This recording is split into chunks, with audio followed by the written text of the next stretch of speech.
Electronic विन्यास। अब अगर जो हम इलेक्ट्रॉनिक विन्यास की बात करें, 10 ये हैं और 4 लाइन हैं, यानी कि 40 तत्व हैं, और 40 तत्वों का इलेक्ट्रॉनिक विन्यास तो करना है नहीं हमें, ठीक है जी।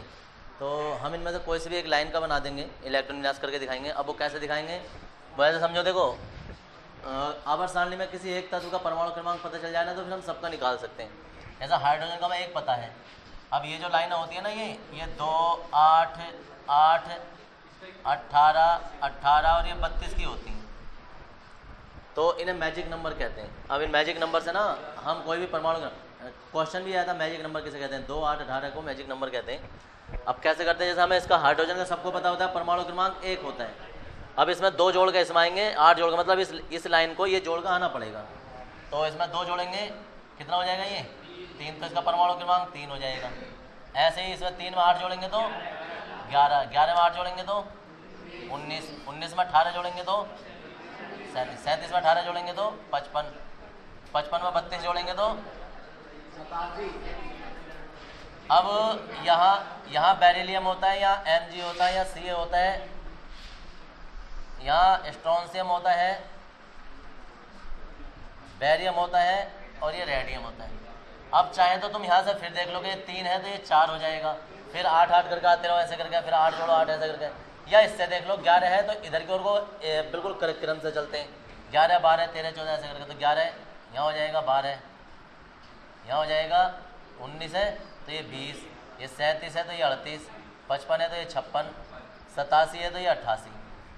अब अगर क्योंकि देखो इसके सामने अभी आ गया तो ये ऐसे क्रम तक वहाँ तक ही निकल जाएगा। ऐसे कैसे निकलेगा, 20 के बाद में ये 21 आ जाएगा, ये 22 आ जाएगा, ये 23 आ जाएगा, 24, 25, 26 और ये 27, 28, 29 और ये 30। इधर को ऊपर से नीचे को आएंगे तो 2, 8, 18 जोड़ आएंगे, इधर को 1, 2, 3 के क्रम में चलेंगे, सीधे सीधे फॉर्म में नेचुरल नंबर। ये 38 है तो ये 39, 40, 41, 42, 43, 44, 45, 46, 47 और ये 48। लेंथ ये 56 है तो ये 57, 57 के बाद में जो श्रेणी है ना, वो यहाँ लेंथ नाइट श्रेणी शुरू होती है, एफ ब्लॉक। यहाँ से लेकर 14 तक तत्व होते हैं। 14 के बाद में जब खत्म हो जाते हैं ना, तो फिर यहाँ से शुरू होते हैं, समझ गए। अब कैसे शुरू होंगे, जब इसमें 14 जोड़ देंगे तो ये आता है 72, 72 के बाद में ये आता है 73, 74। और अगर किसी के यहाँ से समझ में ना आए तो इससे देख लेंगे ऐसे करके, लेकिन वैसे 40 में 18 नहीं, इससे पता चला कोई बीच के ये तत्व ना, यहाँ ने कहते हैं आंतरिक संक्रमण तत्व, ये 57 से 72 के बीच में उपस्थित होते हैं, लेकिन जगह नहीं होती है ना, तो इसे अलग से टेबल दिखा रखी है एफ ब्लॉक को। तो ये 74, ये 75 आ जाता है, ये 76 आ जाता है, ये 77 आ जाता है, ये 78 आ जाता है, ये 79 और ये 80। ऐसे ही जैसे हमारे पास 57 है तो ये 57 है, सॉरी 57 नहीं, 88 है तो ये कितना हो जाता है 89। अब 89 के बाद में फिर 14 तत्व आ जाते हैं, और 14 तत्व ऐड होने के बाद में अब आता है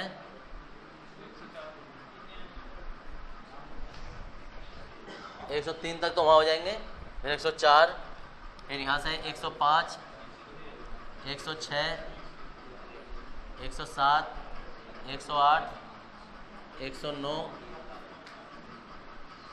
110, 111, 112। आगे के तत्व जो है ना, वो अब जब तक ये टेबल बनी थी, जब तक तुम्हारा सिलेबस बना था, तब तक तो ये थे, लेकिन उसके बाद में खोजे गए हैं आगे के तत्व। अभी उनका जो नाम बनता है वो बनने का तरीका दिखा रखा है। ये शायद मैंने फर्स्ट ईयर में बताया हो कि 1, 2, 3 नंबर हो तो ना कैसे कैसे सिखाते हैं ऐसे करके। जैसे 113 नंबर हो तो इसे भी अन लिखेंगे, इसे भी अन लिखेंगे, और उसे ट्राई ईएम लिखेंगे, तो अनन ट्राईएम हो जाता है ये। तो ऐसे ही अनन टेट्रेनियम हो जाता है। तो ये लिखने का तरीका होता है, इनके नामकरण करने का तरीका, IUPAC नामकरण होता है वो। तो आगे के तत्व होते हैं। और यहाँ जो आ जाता है, यहाँ आ जाता है UUT आ जाता है, UQ आ जाता है। तो ऐसे करके ये नाम होते हैं आगे के, उन्हें लिखने की जरूरत नहीं है, बाद में खोजे गए तत्व है। इस तरीके से तुम्हारा ये पूरा डी ब्लॉक का पूरा ब्लॉक हो जाता है, ये डी ब्लॉक। अब इसी में ही हमें सारे तत्वों को पढ़ना। अब इतने सारे तत्वों को पढ़ना नहीं है, क्योंकि इनमें पढ़ने के लिए कुछ खास है भी नहीं, क्योंकि ये तत्व हम बनाते नहीं हैं, ये तत्व हमें नेचुरली मिलते हैं। हम सिर्फ उनकी खोज की है कि कहाँ कहाँ मिलते हैं, इनमें से कोई भी हम नहीं बना रहे। अब देखो उधर, अब इतना करने के बाद में अब हमें इसमें से पढ़ना क्या है, तो हमें 40 तत्वों में से सिर्फ 2 तत्व पढ़ने हैं, एक तो क्रोमियम और एक मैग्नीज, और डी ब्लॉक हमारा पूरा हो जाएगा। बाकी भौतिक रासायनिक गुण इनके सबके पढ़ने हैं। और सुन लो इधर, ये पूरे के पूरे डी ब्लॉक में ये बनाना आ गया। परमाणु क्रमांक कैसे बना रहे हैं हम, समझ गए जी? ऐसे 2 8 18 18 कर करेंगे और ऐसे क्रम से चला देंगे। अब इसमें बहुत सारा घसड़ वसड़ हो जाएगा, पता नहीं चल पाएगा। जो किसी ने नहीं बनाया हो तो वो बना लेना, और या अपनी कोई टेबल वगैरह हो तो उससे मैच कर लेना, बना लेना अपना। अब देखो, इन पूरे की पूरी आवर्त सारणी में, इसमें पूरी आवर्त सारणी में हम सबसे अधिक की बात कर दें तो सबसे अधिक जो है ना वो सब इसी में ही है। कैसे? देखो कैसे, कोई कहे कमरे के ताप पर, सबसे पहले सबसे कॉमन क्वेश्चन होता है, कमरे के ताप पर द्रव धातु कौन सी है? Hg, ठीक है जी, हाँ, द्रव धातु। सबसे चालक तत्व या सबसे चालक धातु, सारी धातुएं ही हैं, इसमें चांदी है, ठीक है जी। अब आ जाती है सबसे अधिक क्वथनांक वाला तत्व, जो कि गर्म होने पे एकदम से पिघलता नहीं है, क्या हो सकता है?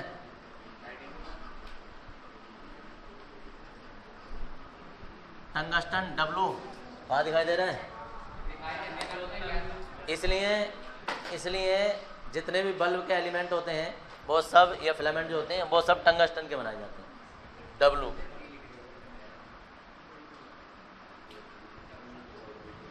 सबसे अधिक भारी धातु ओस्मियम। एक बाल्टी लोहा, बाल्टी में भर के लोहा जो है तुम उसे उठा लोगे ऐसे, एक बाल्टी, उसी बाल्टी में तुमने ओस्मियम भर देना तो वो उठेगा नहीं, समझ गए? हाँ, बहुत भारी होता है।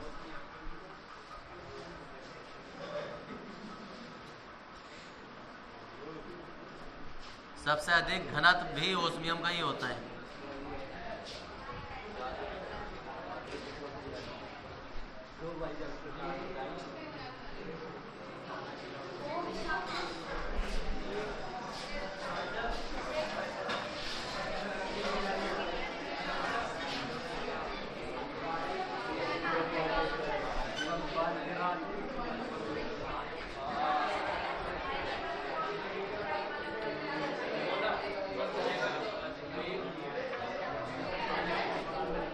अरे बस बस,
अरे कौन आया था अभी जो इतना आतंक मच गया?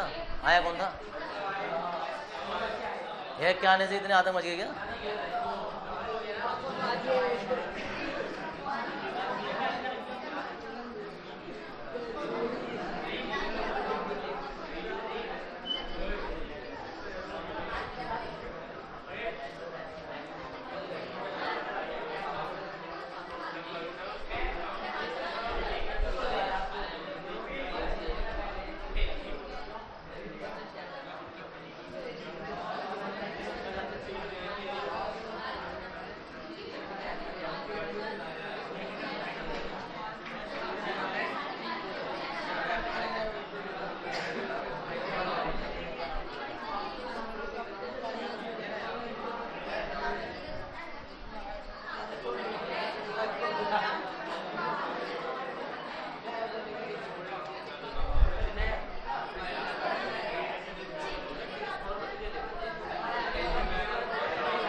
ये अब देख लो भाई, अब देखो वो तो तुमने इलेक्ट्रॉन विन्यास तो लिख ही दिया होगा। अब इसे तुम कहीं पेज पर या ऊपर कहीं साइड में लिख लो कि ये क्या होता है कि कमरे के ताप पर द्रव धातु जो कहलाती है वो ये होता है। सबसे अधिक चालक जो होती है, सबसे चालक धातु जो होती है वो चांदी होती है। सबसे अधिक क्वथनांक जो होता है वो टंगस्टन का होता है। सबसे अधिक भारी धातु हो जाती है वो ओस्मियम होती है। घनत्व भी सबसे अधिक ओस्मियम का ही होता है। सबसे अधिक ऑक्सीकरण संख्या किसकी होती है? तो बस एक ही धातु है, रोडियम है, और +8 ऑक्सीकरण संख्या होती है। 8 से ज़्यादा किसी की नहीं हो सकती पूरी आवर्तसारणी में, ठीक है ना। ज़्यादा मैक्सिमम 6 तक होती हैं। मैग्नीज जो है, मैग्नीज ये +7 तक दर्शा देता है, वरना 8 तक कोई नहीं जाता इसके अलावा। संक्रमण तत्व, देखो सारे के सारे तत्व ये संक्रमण तत्व कहलाते हैं, क्योंकि इसकी अंतिम कक्षा डी ब्लॉक जाता है ना, वो आंतरिक रूप से भरा होता है, आंशिक रूप से, पूरा नहीं भरा होता। लेकिन कुछ तत्व हैं जो कि संक्रमण तत्व नहीं कहलाते। क्वेश्चन ये आया है बोर्ड के एग्जाम में कि कौन से तत्व संक्रमण तत्व नहीं कहलाते, डी ब्लॉक के कौन से तत्व संक्रमण तत्व नहीं कहलाते हैं। तो ये हैं Zn, Cd और ये कौन से वाले, लास्ट वाले उसके समूह के। क्यों? क्योंकि इनकी अंतिम कक्षा पूर्ण रूप से भरी होती है, पूरी भरी होती है, जिस कारण ये संक्रमण तत्व वाले व्यवहार नहीं कर पाते कुछ भी। तो संक्रमण तत्व। महंगी धातु कौन सी होती है? पीटी इसमें सबसे। सिक्का धातु में कौन सी कहलाती है? क्वेश्चन आता है सिक्का धातु में किसे कहते हैं, ठीक है जी। तो सिक्का धातु में जो होती है ना, सिक्का धातु वो होती है जिनके सिक्के बनाए जाते थे या सिक्के चलते थे राजा महाराजाओं के टाइम से अब तक जो चले, ठीक है। तो वो कॉपर के चले थे। कॉपर के किसने चलाए थे? तो तमिस नहीं, सोने के सिक्के किसने चलाए थे? मतलब पब्लिक को सोने के सिक्के चलाए थे। बताओ कितना भयंकर राजा होगा। मोहम्मद तुगलक ने, कहते नहीं तुगलक ही फरमान है, उनके सारे कारनामे ही ऐसे थे तुगलक के। तो वो उल्टे सीधे काम करने में व्यवहार।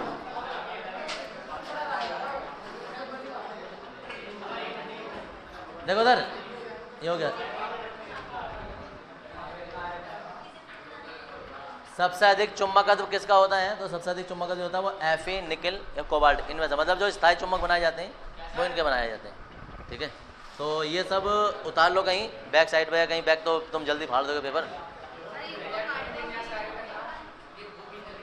इलेक्ट्रॉन विन्यास काट के पहले ये लिख लो, उसके बाद नंबर 1 इलेक्ट्रॉन विन्यास कर लेना, क्योंकि ये भी भौतिक गुण ही है सब।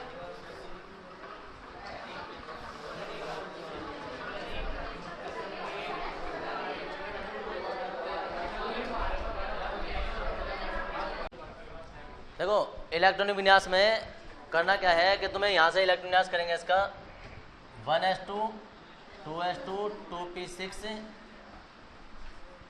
3s2 3p6 4s2 3d1, ठीक है जी। यहाँ तो हो जाएंगे 4 10 12 18 20 21, ठीक है।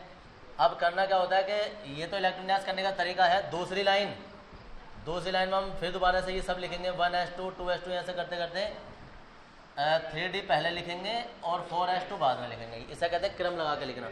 ऊपर वाला तुमने लिख दिया और छोड़ दिया तो समझ लो तुम्हारा अधूरा क्वेश्चन है। जब अधूरा है तो वो इलेक्ट्रॉन गलत हो जाएगा। अगली बार में क्या करोगे कि तुम इसे करोगे ऐसे है लेकिन क्रम लगाओगे, और तुमने डायरेक्ट क्रम लगा के लिख दिया तो भी गलत है, वो हाव का नियम गलत हो जाएगा। तो दोनों तरीके से लिखना है। मतलब यहाँ तो तुम डायरेक्ट नीचे वाला लिख सकते हो, यहाँ जो हम ये भौतिक गुण कर रहे हैं इसके, लेकिन जब इलेक्ट्रॉन विन्यास करते हैं तब की बात बता रहा हूँ मैं। उस टाइम पर डबल लाइन में करना जरूरी होता है। ये हो गया। अब हम सारे इलेक्ट्रॉन विन्यास क्रम लगा के ही करेंगे। तो देखो इधर अंतिम इलेक्ट्रॉन जैसे 22 होगा तो 22 में कहाँ हो जाएगा? D2 हो जाएगा। यहाँ समझ गए? ऐसे 23 होगा तो D3 हो जाएगा। तो क्या क्या चेंज होगा? ऐसे सेम आ जाएगा। यहाँ तक तो सब सेम आएगा। किसका कर रहे हैं? पहले हम इसका कर रहे हैं। इसका 3D2 हो जाएगा और 4s2 ही रहेगा। ऐसे इसमें ये तो 1s2 2s2 यहाँ तक तो सेम आ जाएगा। कितना? यहाँ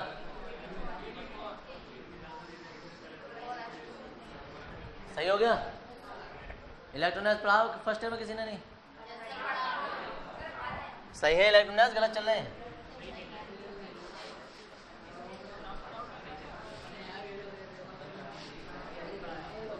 मैं कह रहा हूं कि ये इलेक्ट्रॉन विन्यास गलत हो गया है। अब बताओ कहाँ हो गया? इलेक्ट्रॉन विन्यास गलत हो गया है। कहाँ हो गया बताओ?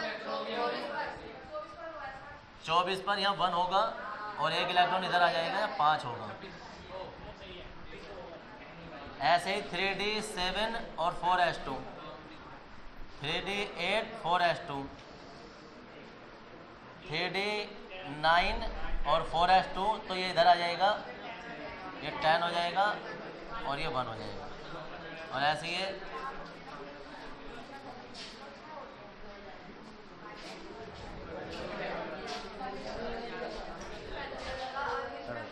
अब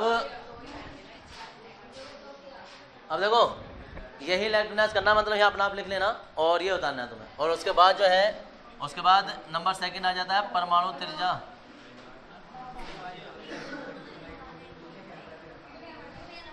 परमाणु त्रिज्या थोड़ी सी इधर कर लो। चलो अभी यहाँ वो पढ़िए, टेबल पढ़िए क्या बोला। हाँ रख दो, अरे बैठ जाओ।